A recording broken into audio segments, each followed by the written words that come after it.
asked for, and it's time for us to get right into word on the street. I believe that you've heard a couple of things on the blogs or seen a couple of things on social media. Well, Ngozi has details for some of them, and so we are getting right into those. Yep. Welcome to another edition of Word on the Street, your go-to segment for the stories that matter and the thoughts that provoke. First off, what we're talking about today, Charlie, this one day, I feel like it actually touches the heart of not just of all the creatives in Ghana, especially our music industry. Okay. Now, Bisakede has been making the headlines about receiving royalties from Ghamro, and Ghamro is the Ghana Music Rights Organization. Now, he's saying that he received only 500 Ghana cedis for Mansa and Brother. And it's actually quite... It's quite disbelievable, honestly. I feel like it's such a low number. He himself feels like it's such a low number because he actually said that the person who was contacting him, he told the person he didn't want the money and that they should not contact him again. I know. How long has Mansa been yes in the system for, and Yes. Brother as well? Yeah. How well has those songs done actually? I was going to say that song, forgetting that there are two of them. Yes. Those two songs have been hits, and every Big time they hits. come on, Yep. they still make impact. Yes. So if they are constantly being played, of course, I believe that they should be generating more than that. Definitely. And so, well, we don't know how they measure it, but Wow. I know that, of course, to qualify to get your royalties paid, you need to register with them. Yes, you And do. so for them to contact him, it means that he's registered and Yes. he's gone through Yes. all of the processes. Yes. But you can't tell me that since when? Charlie. And 500 cities. 500 It's not just Ghana for a cedis. year, or No, not so just it's for the period since yes, the songs have been yes, released. 500 Ghana cedis, Bah. yes. But then, you know what? I've actually been thinking of getting someone from Ghamro to come and explain to us how exactly it happened.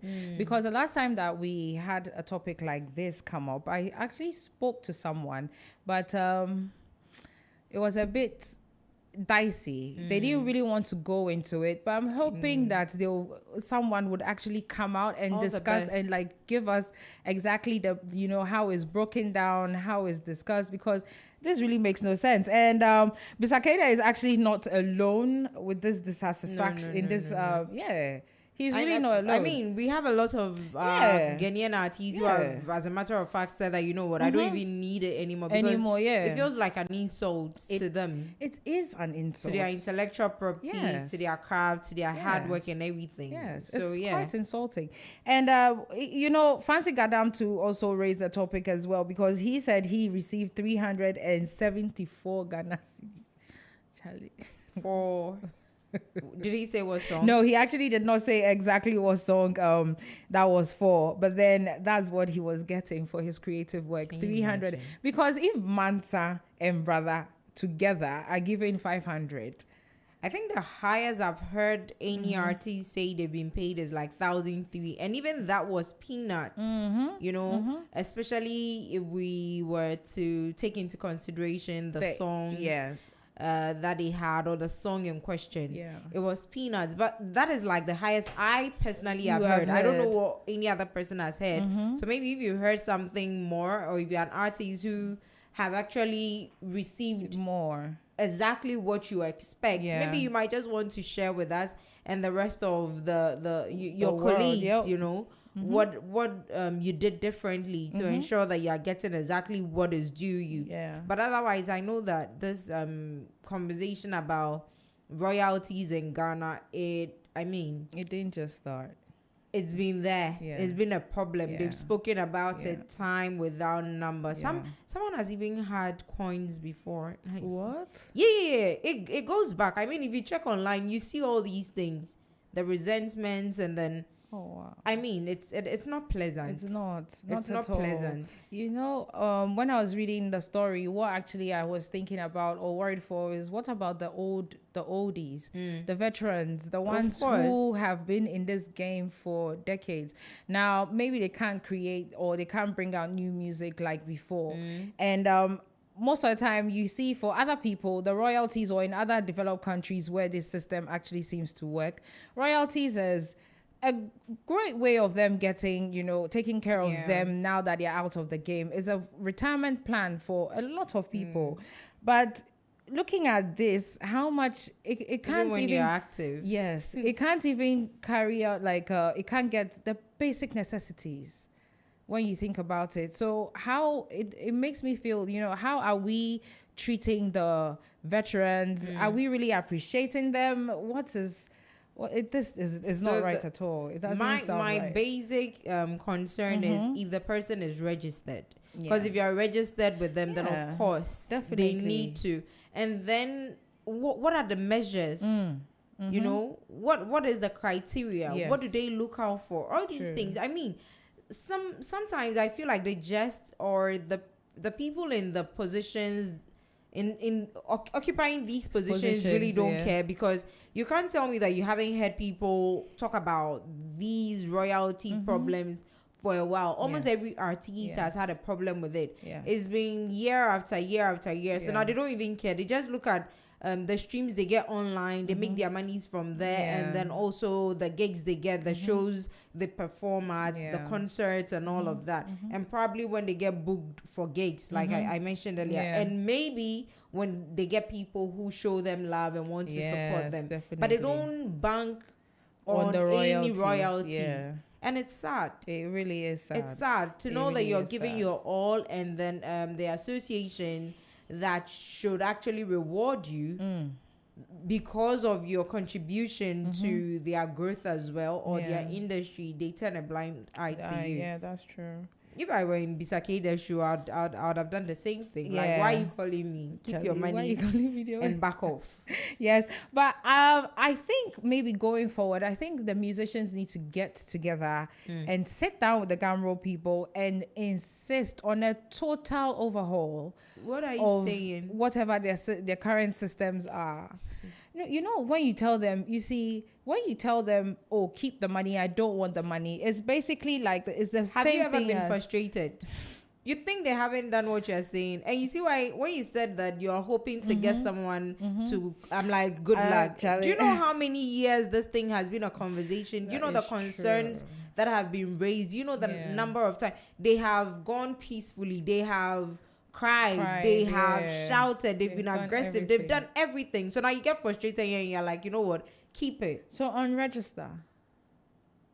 Because it's the registration that is keeping them going, and obviously maybe they are making money or something as well from the royalties they seem to be getting. We just need what do you call it? What's the word I'm looking for? We just need, probably scrape out all those in there. Yes. Put in new persons who are in the game or who have ever been in the game and know what it means, to be on the flip side and be treated unfairly. Yeah. Okay. Maybe, just maybe, they might understand what the woes of these artists are, and then they might want to do right by them. Yeah, okay. I'm saying maybe because yes. I know that we've got some veterans in there as well over the period who have literally also sat and then just looked away, so to speak, and have not done anything. That's what I'm saying, that maybe they might just know that, you know what, I have been here, I know how it feels, let's do right by these people. As they are doing right by them, they are doing right by themselves as well. Yes, definitely. Maybe. I need to retrace that. The maybe.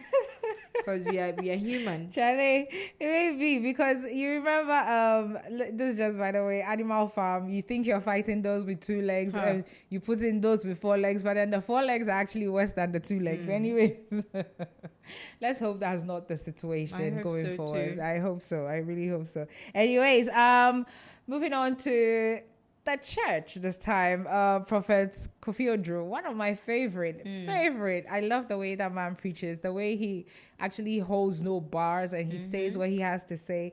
Well, he's condemning the latest trends that we see on social media happening in funerals lately.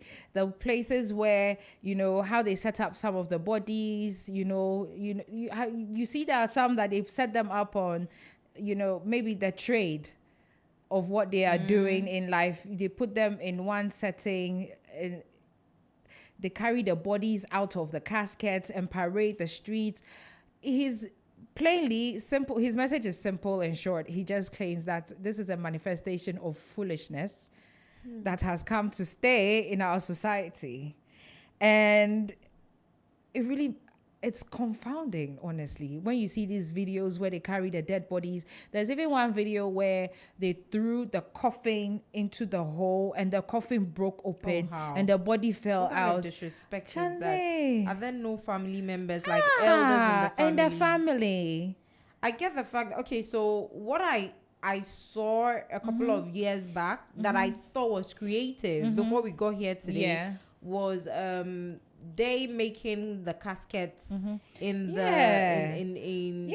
something that symbolizes what the person used to do. Yes. So maybe a food vendor, they make the coffin in a pot. I thought it was creative. Footballers in coffins. I mean, the late Terry Bonchaka was placed in a coffin that looked like, had the shape of a microphone. Yes. And I felt that was creative. It was. So those things I didn't really have a problem with. But now you see them carrying the dead bodies on their shoulders. Yeah. I'm like, this person is gone. Can you let them rest? Like, respect the dead. Respect the dead. That disrespect. And then you wonder if there are no elders in the family who can actually tell them that you don't do this or you don't do that. Yeah, exactly. Unless, of course, they are waiting for one corpse to wake up and slap someone real hard, then they will learn to stop those things because it's disgusting. Yeah, but you remember that guy, the dead body they say they carried some time back. The one they were parading around town they said some of the people who did that died as well. After that, it was actually they carried a body. The way they were acting, it was very wrong. You could tell but we can't even tell if it was true, as a result of that. So we can't even relate it. No, but I mean, see, one thing that we can't change as Africans is respect. Yes. Africans are big on respect. Yes. No matter how much we want to change our identity and we want to learn new things from the West and follow trends and everything, we should know these basic things. Definitely. We respect the living and we respect the dead. Yep. We can't change it. Gone are the days when even people who drunkards will not be let anywhere close to the casket because they might misbehave and, in quotes, embarrass the dead. Yes. So they would make sure that when you're getting close to the dead person or the corpse and then you are drunk, they will take you away from there. The only time you can be allowed to display in the open spaces when the casket has been removed. But now it's the other way around. We have the drunks rather carrying the dead, playing with them as they will. Really? How then do you want your relative or loved one to rest in peace? You're already embarrassing them before you even put them in their graves. Like, what does that tell you? What does that mean to you? Do you not know that it's a dent on the family as well? It's a dent. And that's what I'm wondering. Are there no elders in such families? Yeah, that's because in recent times, the videos I've seen is nasty. Very nasty. You see the one where they were dancing in mud. No, I'm not seeing that one. And then there was another one that I saw about 3 weeks ago. They were dancing to, they were raising the casket to go bury, and then they were dancing to Palute's Makoma. The DJ at that burial, that gentleman or lady or whoever it is needs to be lashed. I'm not even going to lie. Share the song, it was on, how do you call it? We're looping it fast. And they were jamming to it, carrying the caskets and jamming like to Makuma. Someone is late, you're going to bury. To Makuma. Solo Kuankasao. I'm like, I wonder. So wait, now burials have turned parties for us. No, you know, the burials have always almost been parties for us. We do celebrate the dead. After we celebrate you have their life. laid After them. we have Now you laid don't even see them mourning or crying. No, you don't. There's you another don't see one that I part. saw That's trending very true. yesterday, and honestly, I don't see anything wrong with that. Okay. It was a celebration of life, so it was Yes. more like an after party, and it was plush. Okay. I'm not even going to lie. I don't have a problem with that because they are not disrespecting the dead. The dead is not laying down there and they are having fun and all of that. yeah. They had buried the dead and everything. And then later in the evening, they decided to have a dinner to celebrate the life of this mother. And that was beautiful to watch. That is beautiful. But you can't tell me that the body is lying right there and you are really... You are carrying the dead body, the corpse, to come and dance. You're dancing with the corpse. You're carrying it on your head, on your back. You're just throwing it up and down. Like a baby. Really? Like throw and catch. Really? That Really? is- So what if an arm or a leg breaks off? Like, then what? Is that when you realize that, oh, you're good anymore? Yeah. Can we just go back to being respectful to the living and the dead? Yeah. Gone are the days we even used to fear cops. You won't go near a cops. It was for adults. That's true. Now toddlers are even seeing corpses, and then they are all around them. They are even allowed to touch them. Wow. Back in the day, even in the videos that they used to make for the funerals, barely will you see the corpse in the video. You barely see it. Now it's everywhere. It's trending. They record Then people it. will tell you that, oh, they changed. You want a dead to still look fresh. Like, how? Oh, God. It's quite heartbreaking when you think about it. But one thing I've started You to... had better not do it to my loved one. Oh, no. But would you stand You there? dare? Like, you would come not. on. You would not try. What I kind know of- you would what not kind of- stand there. And you won't stand there for that to happen. I know. You'll pull the plug one time. I trust you. If you are drunk, we'll all be drunk in that Charlie? moment. In that moment. You know, respecting it's... I think it's actually a reflection of what they call it, their value or what they see or what they value. Because obviously the people who have that respect and who have that adult mind or that, like you said, an elder in the house, you see, the values are different. And so they hold these things in high esteem and they will know how to handle it. But then obviously you can tell the difference in the people who are always mishandling the bodies. You can see that way... that Saying maybe tina, one co school and check and and that is why the adult or the elder is there to tell you that, But hey, you say. opinion. But then right now I'm saying in Kolana omu that time no more in Kola sebe. They grow They up have to grown become to be adults, so they'll watch on. Yes, they have grown to be adults who also don't have a fianza, and then they watch on. It's pathetic. It is. It really is. It's It really is. pathetic. We are hoping that this actually comes to an end because this is really not the way to live. It's not a good light at all, especially when it gets out there onto the international front. We're a joke. Charlie, Like all around though, we're a joke. Anyways, it is well. Obi ewu na mo bo midini na be ya sido ya chin soloku.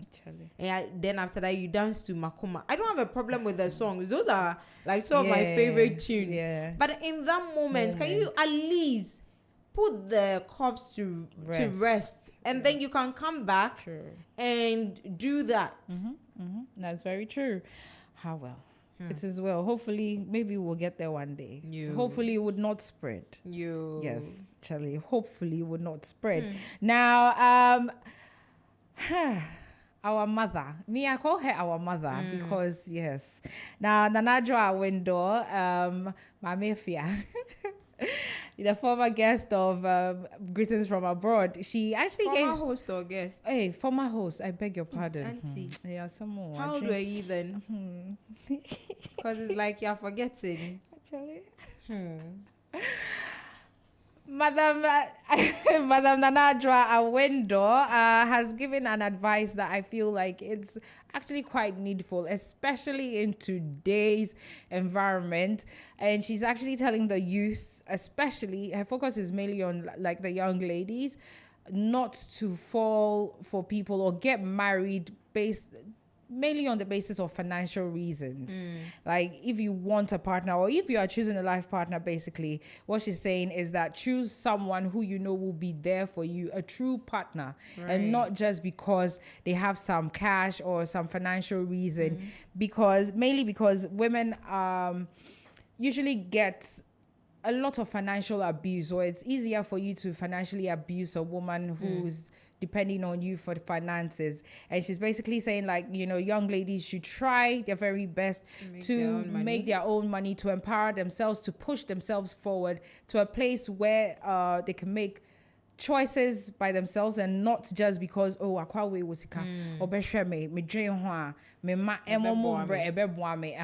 You should find someone who would actually be a partner, someone who will be present at home, someone who will be helpful, someone who will push you, someone who would, Charlie, all the love interns. And she's not even lying. She is not, because she's not lying. And I like that this advice is coming in a time like this, you know? Especially yesterday, after what we spoke about yesterday with the lady Yvonne, who fell in love with that guy. She fell because of the money, because the money was good. It was scam money. She's getting a lot of it. She doesn't know what to even do with the money. She was enjoying. She felt like, yeah, there's good money.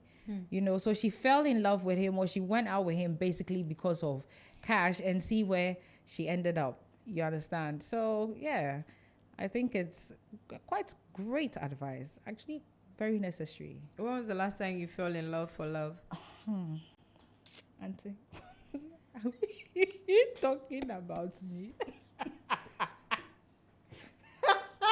You just quoted a great advice, you know what? From our mother. I fall in love for love all the time, actually. When was the last time you fell in love for love, not for money or the benefits?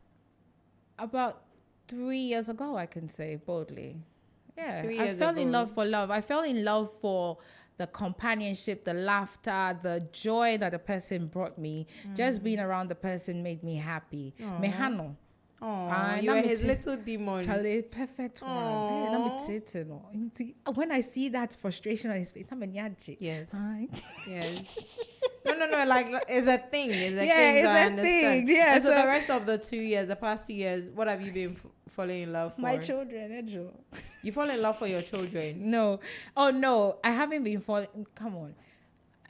You know what? This question. See, we are talking about an Adwoa window. For everyone knows how to tie people up to come and say, I'm not tying you up. You just brought us an advice from our queen mother, right?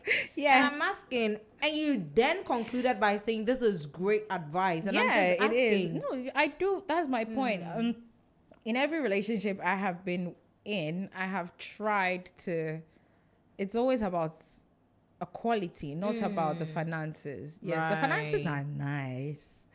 But that's not the number one, honestly. So what's the fundamental thing you look out for? Common sense. If you don't have sense, you can't roll with me. And peace of mind.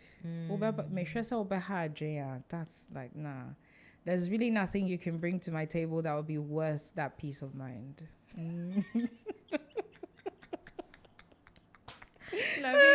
Let me shake your head, because like, who do you think you are playing with these all this?